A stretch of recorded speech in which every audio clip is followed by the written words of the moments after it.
Hey y'all, and welcome back to the Old Iron Talk podcast. I'm your host, Callie Gurton, and today we have special guest Annika Ernstrom. She was the 2021 Chevron Tractor Restoration Grand Champion. We are very excited to chat with her today, but first we're going to check in with Miranda. How's it going, Miranda? Oh, can't complain. How are you, Callie? Not too bad. Everything's going pretty good. Did you know that tractors are the unsung heroes of the farm industry? I have heard that, I think. Have you? Yeah. Have you ever driven one of these magnificent machines? I have not got the pleasure of driving one. I don't think they let me do that here, but I'm looking forward to maybe eventually them letting me out in the parking lot at least. Well, go talk to Josh. I'm sure he'd love to teach you. Yeah. I did hear, though, that you're pretty good with the lawn and garden tractors. Yes, so whatever you've heard is true. No, actually, I'm so bad that my husband no longer lets me take out our zero turn. He thinks I'm going to run into a fence. Oh. Nothing has happened previously to make him think that, but that's what he says. So. Well, at least you don't have to mow your grass, so that's a plus, right? That is a plus. There you go. Have you been up to any non-tractor related shenanigans lately?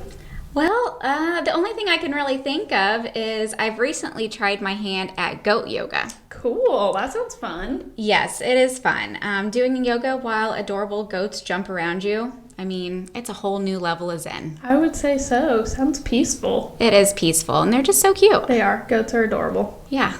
Destructive, but adorable. Right. What about you? Any upcoming shenanigans? Well, here in a couple weeks, we're going to be attending Classic Green, so pretty excited about that. That should be pretty fun. We're going to have a booth there, so we encourage everyone to come and give us a visit. We'll be there for Old Iron Garage and Old Iron Talk. We're going to be doing some interviews while there as well, so we hope to meet a lot of you and hope everybody can enjoy the week. Yeah, bombard her with all those interviews. I'm not going to be there, so she's going to be holding down the fort by herself, so keep her busy. It'll be good. It'll be good. So, Miranda, before we get started, I got a tractor joke for you, since that's kind of our thing now. I'm going to have to ask you, how can you tell if you have a magic tractor? A magic tractor? I don't know. How can you tell? It can turn into a field. Oh. Get it? Mm-hmm. Yep. That was a good one. That was a good one. You guys will have to, submit any jokes or questions you have for either of us. We'd love to answer them or tell them at the beginning of our podcast. Today, though, we're very excited to talk with Annika. She has an awesome story with how she got started in the tractor restoration business and her plans for the future. So we encourage everybody to grab their favorite beverage and let's get to chatting. So today we're here with Annika, and how are you doing today, Annika? I'm doing quite well, thank you. About yourself? Oh, no. We're pretty good. We're pretty good over here. I saw this past weekend you went to the Best of the West show. How was that? Yes, ma'am. It was a lot of fun. It's a great event if you ever get the chance to go. Alex, who works at Almonds here, he actually went for a few days this past weekend, and he has been before, and he always has loved it. But yeah, he was out there for a few days too. Was he in an old iron hat? Probably, yes. I met him. Okay, cool. Yep, he probably was wearing one. So that's awesome. What was your favorite thing when you were there? Do you have a top? I got to drive the Holt 120 that's out there. That's awesome. That was pretty cool. Yeah, that would be cool. I saw the big Tonka truck that you posted too. That was so fun. One of my buddies got to drive it around. I didn't get the chance to because we were busy fixing some other stuff, but it was really cool to go see. Yeah, that's awesome. That looked like a ton of fun. Okay, so let's just kind of start off here. Can you give us a little background on yourself, where you grew up, what you did growing up, what your hobbies were? Just give us a little background for you. Yeah, of course. Growing up, my family was not in agriculture at all. There's no mechanics in the family, any of that stuff. I grew up in a cul-de-sac, and I was a sports kid all the way. Played 3 sports. I bounced around between soccer, water polo, and roller hockey, and anything else that I could get my hands on, because very antsy kiddo. And so just always outside. And when high school came around, I had a plan of going into the Air Force as a mechanic or the Navy. And I had no clue what else to do, but that's kind of where I was starting to head towards. And I started getting into agriculture my first year of high school. And I got super lucky. My family moved out into some property, and I raised some hogs all 4 years of high school, one heifer, and then I started getting a part of the farm power team there. So I started slowly making my way into agriculture and ag mechanics and stuff. That's awesome. So you were in FFA when you were in high school then? Yes, ma'am. Very cool. That was one of my favorite things. I recommend that to anyone in high school. It's a great organization to be a part of. And I definitely made friends and connections that have lasted even until now. So it's an awesome group to be a part of. I can tell you some of my best friends are from FFA, and whether they're from around here or they're quite a ways away from competitions or whatever it was. And it truly took, I was a very, very small and quiet. I don't think I was even 5 foot when I hit high school. And I didn't want to talk. I was very introverted, and I kind of just sat in the corner and I wanted to read my books, and that was it. I had already finished all of the homework for classes. I drove my teachers crazy because I just wanted to read. And so getting into FFA, I clearly remember one of my teachers, she came up to me and startled me on accident, but she slammed my book closed. She's like, "And lady, you don't read in my class. You're here to learn." And from then on out, I did not read in her class once. And they pushed me outside of my comfort zone and made a huge difference in my life. And I credit them for all that. Yeah, that's awesome. What all did you do when you were in FFA? Like, did you compete in all of the contests? Did you have a favorite one? Or did you really just stick to like tractors? So it kind of just depended. I was very much into all the raising of the animals. But I know they have parliamentary procedure and a bunch of other speaking competitions and stuff, and I did everything that I could to stay out of them because I hated public speaking. That's hilarious. And so when I graduated, I always teased my teachers because they became like really good friends. I was like, I made it through all 4 years of high school. I did not once wear a pencil skirt for FFA, and I did not once do a speaking competition. And both of them would just look at me and shake their heads like, "Oh my gosh, what in the world?" And so outside that, I just did farm power, and that was so much fun. I really enjoyed that. Harley Pro was one of my favorites, so I think you missed out on that one. That one was a fun contest. I'm looking back at it now, I regret it, and I really would have. I wish I would have gotten into that because it would have pushed me further with my public speaking, because that is definitely an area I have to work on. But outside that, it just was at the time I really wanted nothing to do with it, so I stuck with my tractors, and it worked out okay. I'd say it did. That is fair. So as we mentioned in the intro, Annika was the 2021 Chevron Tractor Restoration Grand Champion. And she won with her 1948 Alice Chalmers WC. So we were going to share some pictures with you guys of her journey with that. But can you kind of give us a background? How did you end up with that tractor? So that was the second year that I competed in that competition. We have a local competition around here that mimics and parallels nationals. And so they saw that competition many years ago and said, "That is the coolest thing. We want to implement it around here." And they got it going. So high school students can take a tractor. They have a year to compete and finish that restoration. And then at the end, after the local one, you're pushed into nationals. And so I had, on a whim, grabbed my best friend and was like, "I don't know what I'm doing. You don't know what you're doing. Let's have fun and try this." And so we both jumped into a full restoration of a 1957 Ford 600. And after that first year, we saw nationals. It's like, what the heck? Let's give it a shot. And we went in, and every question under the sun, I stood there. It's like, holy cow. I don't know what what I got myself into here. This is another level, like passing over my head by miles. And so I came back around that next year. It's like, I started now. I can't stop. And I was like, you know what? I want to do it for nationals this year. I want to make it far, and I want to be able to answer those questions. I didn't like being stumped and that I couldn't answer those and didn't know what they were talking about. And so I went to, there's a yard around here, the local competition. If you don't have a tractor or have access to one, they will give you one for free. But you sign a contract. If you don't finish, that tractor goes back to the yard. And so it puts a lot of pressure on you, but it also keeps you in check. And I went up to that yard and I had a few choices. I had like a Ford, a diesel Ford, and a Jubilee, and a few others to choose from. It's like, I just did a Ford. I don't think I really want to get into that again. I'll do one eventually, but like I want something different. And this tractor was sitting in the corner, and it had this big sticker sitting on the side of the hood, and it said Alex Madonna Construction. And around here we have something called Madonna Inn, and Alex was the founder of that. And he had construction up and down the coast, and then that hotel itself was for his wife. And so I was like, you know what? This has good history, and it looks like a challenge. And I had every single judge in that competition tell me, do not take that tractor. And one thing about me is if you tell me not to do something, I'm going to go out of my way and do it just to prove you wrong.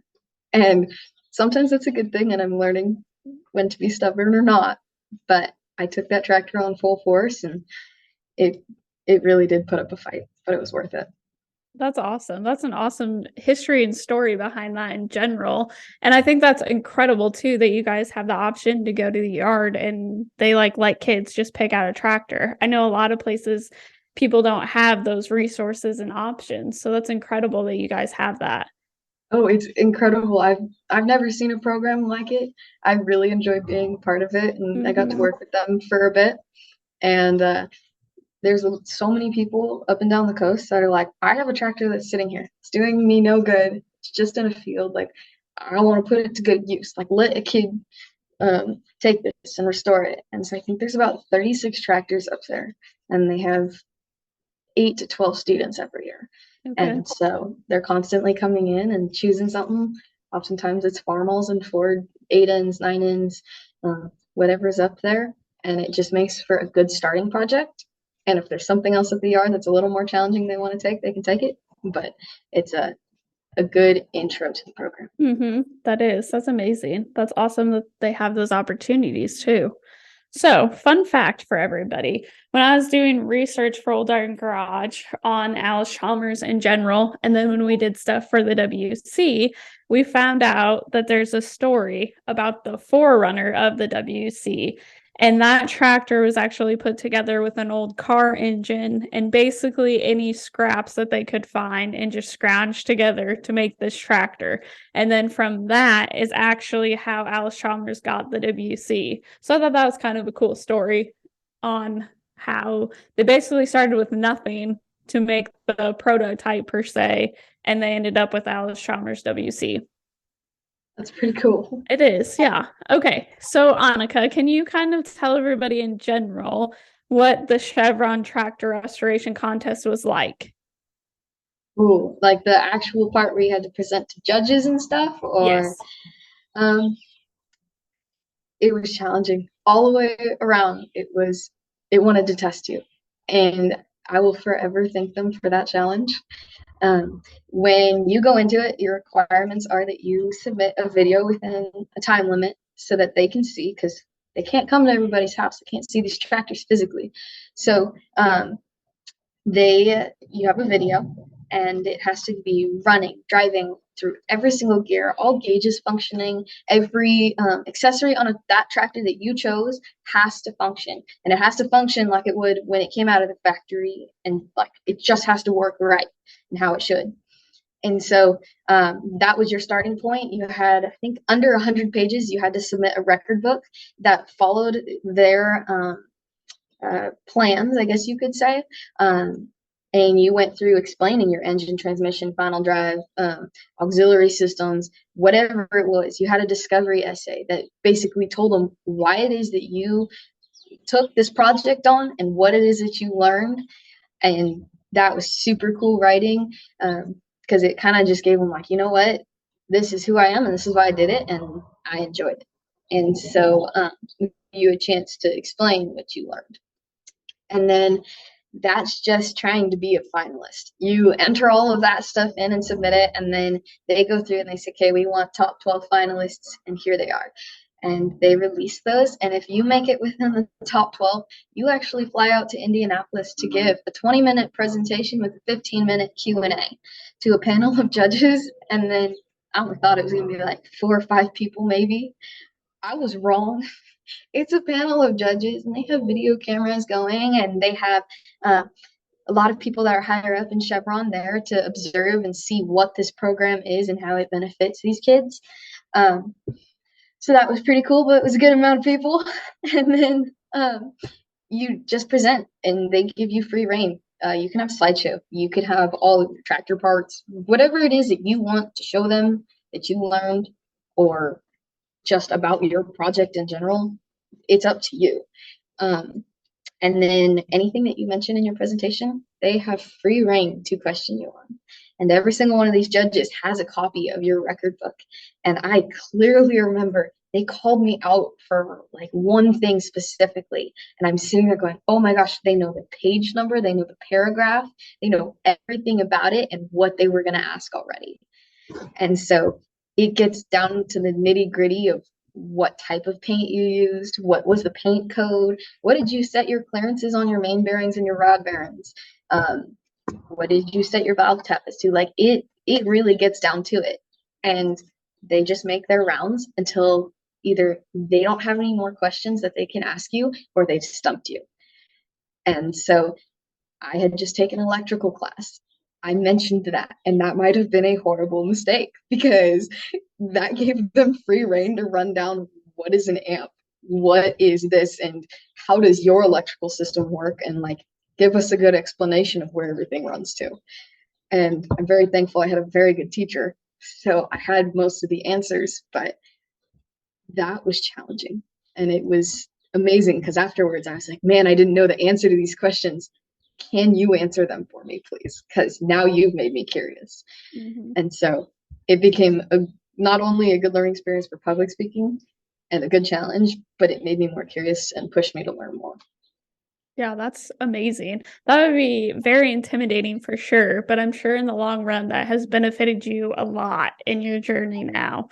So that's awesome. My grandpa actually was a judge for that contest in 2001 and for a few years after that too. And he absolutely loved it. I was very little when he was a judge, but he told me about it later. And it was one of his favorite things to judge was the Chevron Tractor restoration contest. So that's awesome. It's unbelievable. And I got the opportunity to sit down and have dinner with some of them. And they are so passionate about those tractors. Mm-hmm. And it's everything across the board. They were telling me about one of their favorite like interviews, and they're like, we couldn't stump this kid. Like this kid had surpassed us. And just to see their passion, not only for the tractors, but for teaching us as we go, was unbelievable. And it's just unbelievable. Yeah, I can imagine. That in general would be, yes, an incredible experience. How long did it take you to restore your WC? I started in about September, and then all year round, and I think July, very beginning of July, like July 8th or something like that, is the date your record book is due for the local competition. And then like the 10th or something like that is the actual date of the competition. Okay. And so it took almost, I think, 9 months. I haven't done the math on that one, but it took quite some time. It took almost a year. Okay. And then I had a bunch of fine tuning. Yeah, I bet. What was the most challenging? Oh my gosh. What was the most challenging part when you were restoring? That's a really good question. So we had just come out of COVID right as I did that. Okay. So the first year I started tractor, I had maybe not all this downtime, but I had a pretty good amount of downtime. So to all of a sudden go back full swing into school and not have as much downtime for tractors made it interesting. Mm-hmm. In all honesty, I don't know that there really was a hardest part. I was learning time management, and I still am. I have a long ways to go on that one.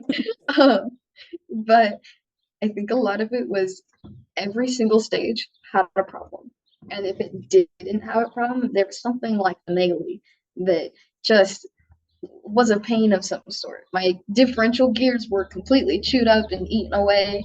My engine was fully seized, and thankfully I caught it, but the block was cracked all the way across the center and then all the way across the water jackets. It just was problem after problem. And with coming out of COVID, we were having problems with shipping. So then all of a sudden, maybe I didn't catch a problem as quickly as I should have or I could have. And then I'm awaiting parts for a month or so just for that one problem. And so I'd have to quickly stack up, like, okay, I can't do anything here. Let me move on to the next part. And it just became almost like a domino effect. Like I'm stuck. And that tractor threw every problem at me that it could. Yeah. Well, I'd say in the end it was worth it. You did a very good job. To be proud of. Thank you. Okay. What are you working on currently? What projects do you have coming up next? Right now I'm almost done. You can probably see it on the shelves behind me. Doesn't look much like a tractor right now, but you can't recognize a tractor. It is completely apart except for my engine's completely together and all that. I have a 1955 Alice Chalmers CA that I've been working on. Should be done this next month. We're at primer stages, full reassembly.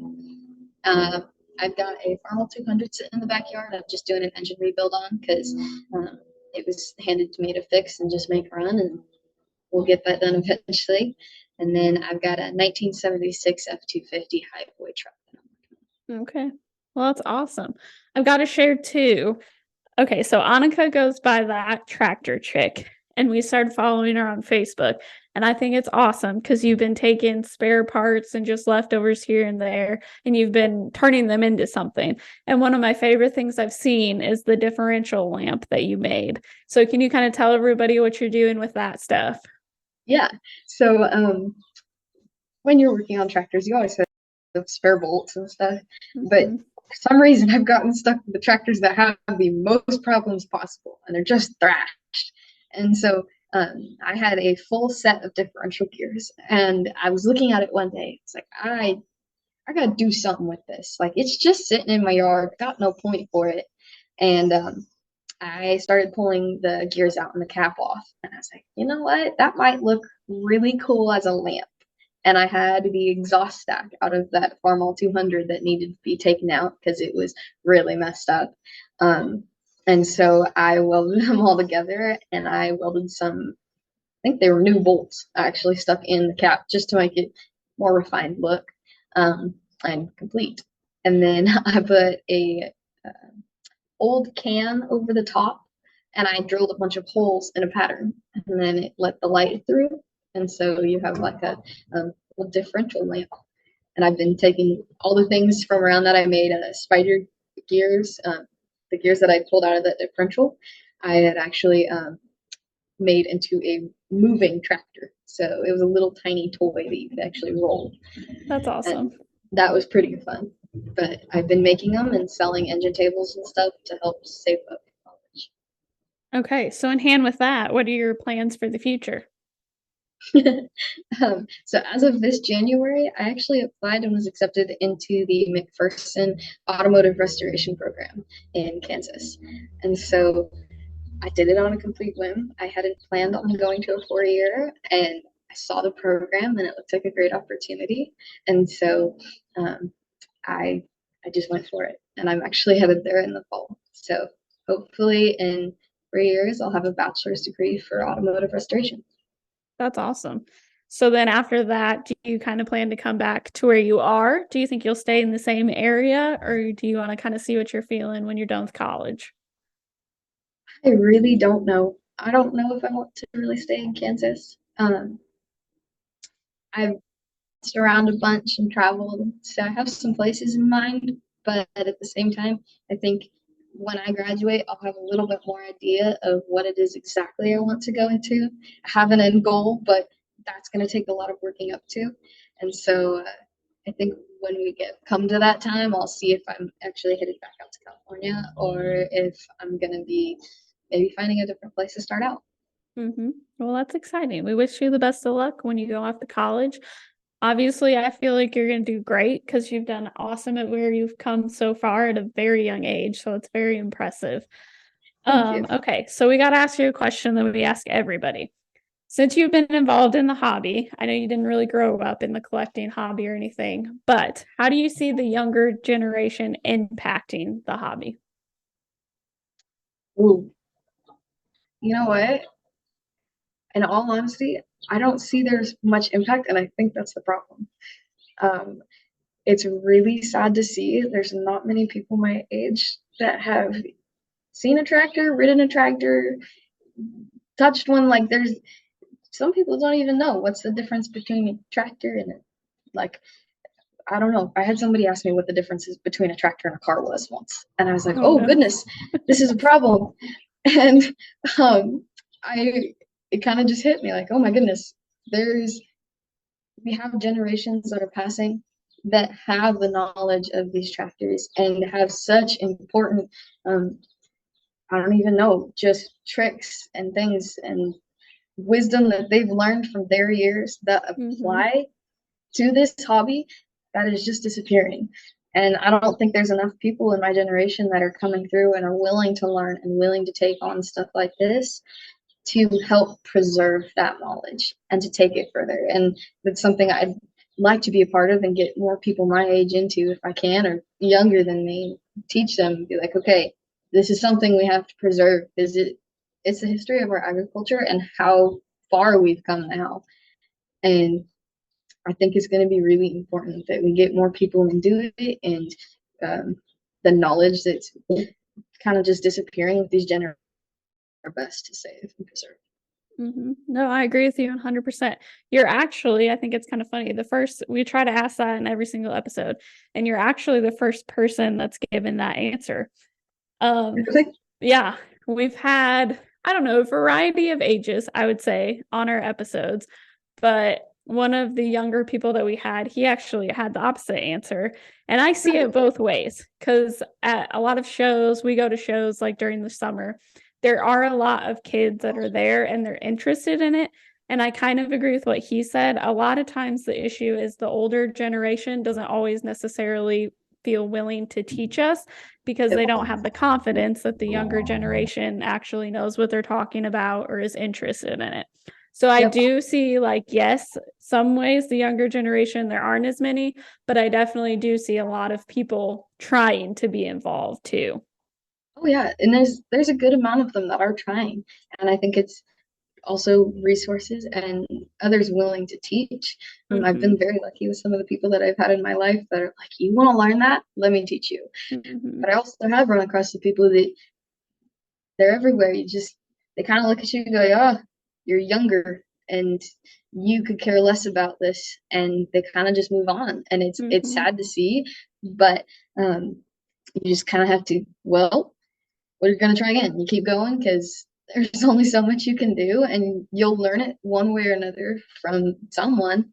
And I got really lucky with the neighbor that I have. It just flat out looks at me and goes, "Man, okay, let's learn this then." And if he doesn't know it, we learn it together. That's awesome. Yeah, Yeah. it's great to have those kind of people too that you can always reference and have somebody help you through that kind of stuff. But no, Mhm. I 100% agree with you. Preserving the heritage, the history behind all of this stuff is definitely important. And that's actually what started Old Iron Garage is we want to use that as the one place that people can go to look up any tractor, any era, and find information, share pictures, share their stories, and hopefully have a place that all of that stuff can live forever. So Mhm. yes, I agree with you 100%. Okay, we're going to ask some just general questions now. What is Sounds good. something that people misunderstand about you? Ooh, that's a good question. I think, oh man, I am usually fairly quiet. I will introduce myself. I will happily have a conversation with you, but for the most part, I'm somewhat quiet. But just because I'm quiet doesn't mean I will take on a challenge. I have plenty of people. My mom always told me, she goes, the biggest mistake you could make is telling her that you can't do something either because you're too small or you're a girl, or just that I can't do something in general. And she goes, that is that is just a horrible mistake. And I think my quietness, it's just a misunderstanding. And I take my time of when is the time to speak and when is it time to just stay back and listen. And I think that would be a pretty good misunderstanding. That's fair. That is fair. If you could live anywhere in the world, where would you go? Ooh, anywhere? Yep, anywhere. I don't know. I've traveled a bunch in the States. There's a few places I haven't been. So I'd say in the States, probably I went to Laramie, Wyoming. And when you get home and you just like can breathe again and you just like everything relaxes and it's home to you. Mm-hmm. I live in California.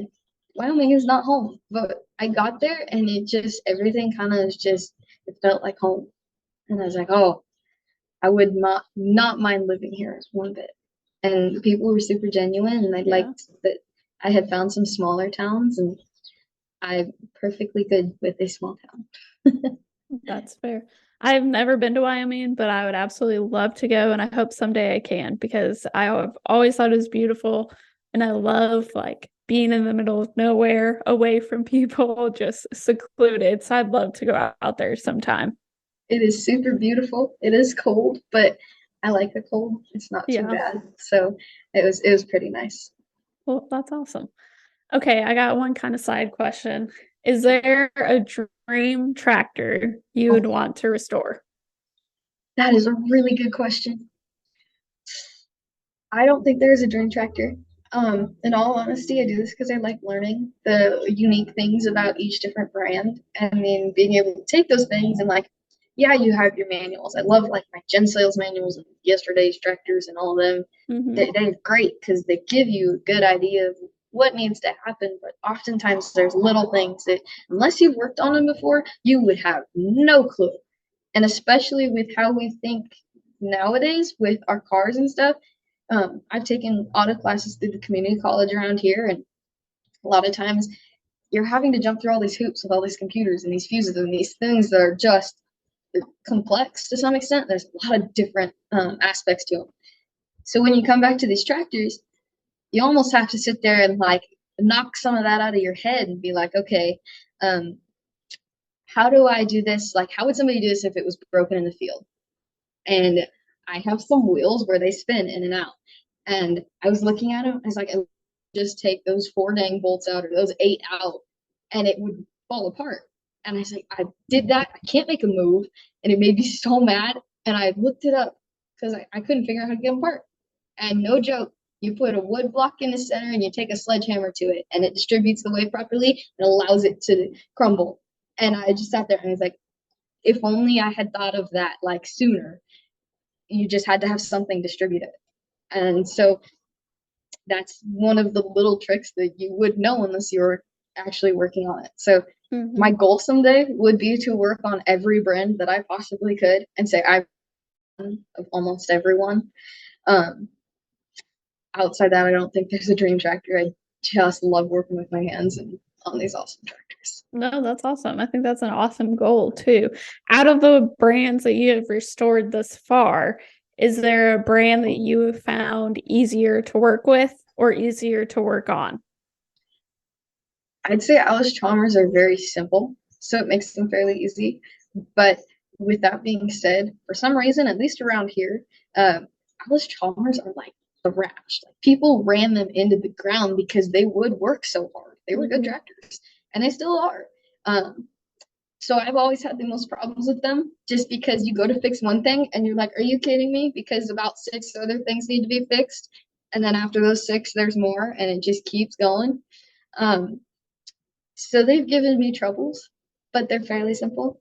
The Ford that I worked on, I love that thing because if you maybe don't take the best care of it, it usually just starts right up. And we had very, very low compression, and that thing was firing for us. And so after fixing that, it's wonderful.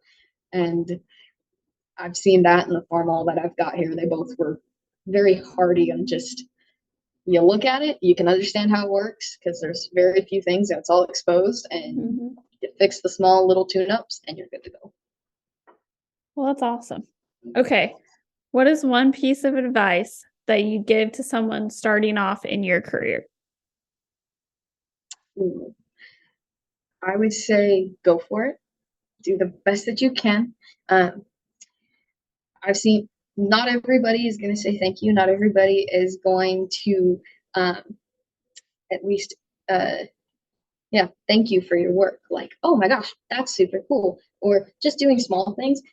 So you kind of just have to keep going and knowing that you're putting your best forward. And at some point, your work is going to pay off, no matter how hard or easy it was at that point. And you just have to keep going. Because if you stop, then all of a sudden you're just sitting there and you're like, well, now what? And things are going to be hard no matter what you do.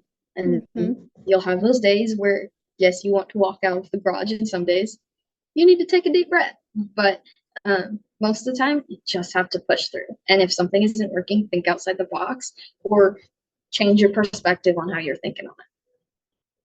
Yeah, that's some great advice. Okay, in hand with that, what advice would you give to like a high school student who may not know which direction they want to go? Try anything and everything.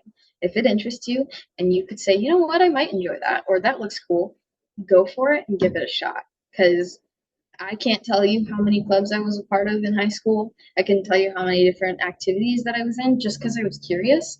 And that made a world of a difference because I was able to say, you know what, I didn't enjoy that, or I enjoyed that, but I couldn't do that every single day of my life. And so I have little hobbies and stuff on the side where I found something I enjoyed. It's just not something I want to do every day, and not for work at least. And so the tractors, completely on a whim, just went for it, and it was the best decision I've ever made. And I would just encourage anybody to try what you're interested in. Doesn't matter. I agree with that. I don't think it matters what the dream is, but if it's something you want to do, you just have to pursue it and see where it takes you.